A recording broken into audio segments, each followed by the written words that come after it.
दुनिया ने 3 जनवरी को वो देखा जिसकी कल्पना किसी ने नहीं की थी। अमेरिकी राष्ट्रपति डोनाल्ड ट्रंप के एक ऑर्डर पर घातक डेल्टा फोर्स के करीब 200 कमांडोज ने वेनेजुएला की संप्रभुता को चीरते हुए राजधानी काराकस में घुसपैठ कर दी। निकोलस मादुरो और उनकी पत्नी को उनके महल से उठाकर न्यूयॉर्क की जेल में डाल दिया गया। इस ऑपरेशन को 100 घंटे भी नहीं बीते कि आज काराकस की सड़कें एक बार फिर वॉर जोन बन चुकी हैं। आसमान से फायरिंग की आवाजें आ रही हैं और हर तरफ बारूद की गंध है। लेकिन वेनेजुएला पर हमले से अमेरिका ने साफ इनकार भी कर दिया कि ये वाला हमला हमारा नहीं है। इस हमले में अमेरिका का हाथ नहीं है। तो सवाल यह है कि यह आदेश किसके कहने पर आया और किसने काराकस पर दोबारा हमला किया है। ये तस्वीर जो हम आपको दिखा रहे हैं, ये उसी की तस्वीर है।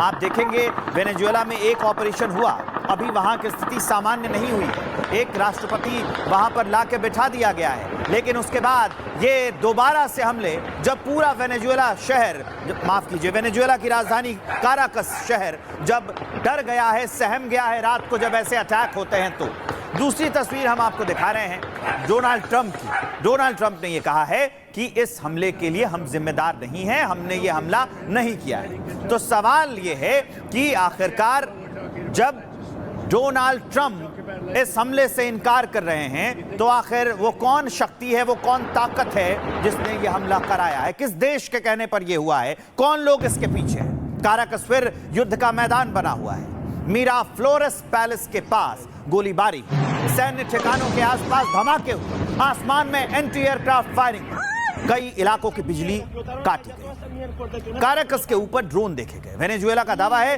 कि कई ड्रोन उन्होंने मार गिराए भी हैं। 79 लाख लोगों पर यह मानवीय संकट है। यूएन ये कहकर चिंता जता रहा है, जैसा कि वो हर मामले पर चिंता जताता है ऐसे बयान देकर। कह रहा है कि 79 लाख लोगों पर ये खतरा है। लेकिन ट्रंप जो अभी ऑपरेशन करके आए, उस ऑपरेशन का नाम दिया गया था एब्सोल्यूट रिजॉल्व, जो वेनेजुएला में किया गया। वहां के राष्ट्रपति को उठाकर न्यूयॉर्क ले आए। एब्सोल्यूट रिजॉल्व के बाद ये कह रहे हैं कि हमने कोई अलग एक्शन नहीं लिया है, लेकिन वेनेजुएला की राजधानी काराकस में हमले हो रहे हैं, फायरिंग हो रही है, ड्रोन अटैक हो रहे हैं। तो ये बहुत चिंता का विषय है। अब सवाल बड़ा यह है कि निकोलस मादुरो कहां है और उन पर क्या अपडेट है, यह भी आप जानना चाहते हैं। 10 बड़ी जानकारियां मैं आपको देता हूं। सबसे पहले तो ये, निकोलस मादुरो की न्यूयॉर्क कोर्ट में पहली पेशी हुई। मादुरो और पत्नी सीलिया फ्लोरेस अदालत में पेश किए गए, क्योंकि दोनों को साथ में काराकस से उठाकर न्यूयॉर्क लाया गया था। दोनों ने सभी आरोप नकार दिए, क्योंकि ट्रंप कहते आए हैं कि ये ड्रग तस्कर हैं, हथियारों के तस्कर हैं। और मादुरो और उनकी पत्नी ने कहा कि नहीं, हम खुद तो बेगुनाह हैं, ऐसी कोई बात नहीं। ये कोर्ट में चल रहा था। सुनवाई के दौरान मादुरो के पैरों में बेड़ियां थी, हाथ वाली बेड़ियां तो हमने आपको दिखाई हैं, तस्वीरें आई थी। मादुरो और सीलिया एक ही मेज पर बैठे हुए थे। छठी अपडेट यह है कि हेलीकॉप्टर से कोर्ट परिसर में इन दोनों को लाया गया था। मतलब वेनेजुएला के जो राष्ट्रपति हैं और उनकी पत्नी हैं, उनको हेलीकॉप्टर के माध्यम से कोर्ट में, न्यूयॉर्क की कोर्ट में पेश किया गया। सीलिया फ्लोरेस जो मादुरो की पत्नी हैं, उनकी जो मेडिकल स्थिति है उस पर भी दलील दी गई। वकील ने स्वास्थ्य समस्याओं का हवाला दिया। पसली में फ्रैक्चर या कोई गंभीर चोट की आशंका बताई जा रही। राष्ट्रपति की जो पत्नी है फ्लोरेस, जज का आदेश है, मादुरो 17 मार्च को फिर से पेश होंगे। मतलब आज पेशी हुई है, अब अगली सुनवाई 17 मार्च को होगी। दुनिया ने 3 जनवरी को वो देखा जिसकी कल्पना किसी ने नहीं की थी। अमेरिकी राष्ट्रपति डोनाल्ड ट्रंप के एक ऑर्डर पर घातक डेल्टा फोर्स के करीब 200 कमांडोज ने वेनेजुएला की संप्रभुता को चीरते हुए राजधानी काराकस में घुसपैठ कर दी। निकोलस मादुरो और उनकी पत्नी को उनके महल से उठाकर न्यूयॉर्क की जेल में डाल दिया गया। इस ऑपरेशन को 100 घंटे भी नहीं बीते कि आज काराकस की सड़कें एक बार फिर वॉर जोन बन चुकी हैं। आसमान से फायरिंग की आवाजें आ रही हैं और हर तरफ बारूद की गंध है। लेकिन वेनेजुएला पर हमले से अमेरिका ने साफ इनकार भी कर दिया कि ये वाला हमला हमारा नहीं है। इस हमले में अमेरिका का हाथ नहीं है। तो सवाल यह है कि यह आदेश किसके कहने पर आया और किसने काराकस पर दोबारा हमला किया है। ये तस्वीर जो हम आपको दिखा रहे हैं, ये उसी की तस्वीर है।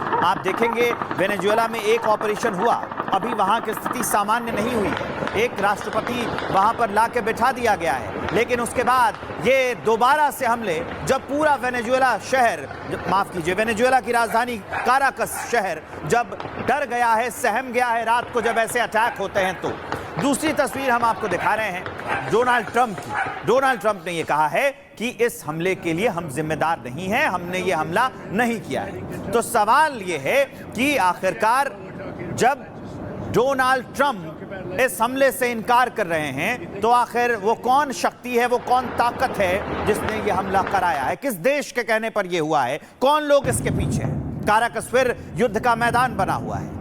मीरा फ्लोरेस पैलेस के पास गोलीबारी, सैन्य ठिकानों के आसपास धमाके हुए, आसमान में एंटी एयरक्राफ्ट फायरिंग, कई इलाकों की बिजली काटी गई। काराकस के ऊपर ड्रोन देखे गए। वेनेजुएला का दावा है कि कई ड्रोन उन्होंने मार गिराए भी हैं।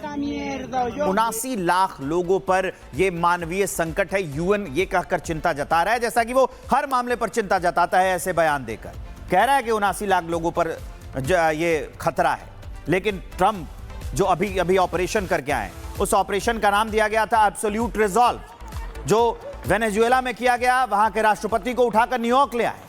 एब्सोल्यूट रिजॉल्व के बाद ये कह रहे हैं कि हमने कोई अलग एक्शन नहीं लिया है, लेकिन वेनेजुएला की राजधानी काराकस में हमले हो रहे हैं, फायरिंग हो रही है, ड्रोन अटैक हो रहे हैं। तो ये बहुत चिंता का विषय है। अब सवाल बड़ा ये है कि निकोलस मादुरो कहां है और उन पर क्या अपडेट है, ये भी आप जानना चाहते हैं। 10 बड़ी जानकारियां मैं आपको देता हूं। सबसे पहले तो ये, निकोलस मादुरो की न्यूयॉर्क कोर्ट में पहली पेशी हुई। मादुरो और पत्नी सीलिया फ्लोरेस अदालत में पेश किए गए, क्योंकि दोनों को साथ में काराकस से उठाकर न्यूयॉर्क लाया गया था। दोनों ने सभी आरोप नकार दिए, क्योंकि ट्रंप कहते आए हैं कि ये ड्रग तस्कर हैं, हथियारों के तस्कर हैं, और मादुरो और उनकी पत्नी ने कहा कि नहीं, हम खुद तो बेगुनाह हैं, ऐसी कोई बात नहीं। ये कोर्ट में चल रहा था। सुनवाई के दौरान मादुरो के पैरों में बेड़ियां थी, हाथ वाली बेड़ियां तो हमने आपको दिखाई हैं, तस्वीरें आई थी। मादुरो और सीलिया एक ही मेज पर बैठे हुए थे। छठी अपडेट यह है कि हेलीकॉप्टर से कोर्ट परिसर में इन दोनों को लाया गया था। मतलब वेनेजुएला के जो राष्ट्रपति हैं और उनकी पत्नी हैं, उनको हेलीकॉप्टर के माध्यम से कोर्ट में, न्यूयॉर्क की कोर्ट में पेश किया गया। सीलिया फ्लोरेस जो मादुरो की पत्नी है, उनकी जो मेडिकल स्थिति है उस पर भी दलील दी गई। वकील ने स्वास्थ्य समस्याओं का हवाला दिया। पसली में फ्रैक्चर या कोई गंभीर चोट की आशंका बताई जा रही। राष्ट्रपति की जो पत्नी है फ्लोरेस, जज का आदेश है, मादुरो 17 मार्च को फिर से पेश होंगे। मतलब आज पेशी हुई है, अब अगली सुनवाई 17 मार्च को होगी।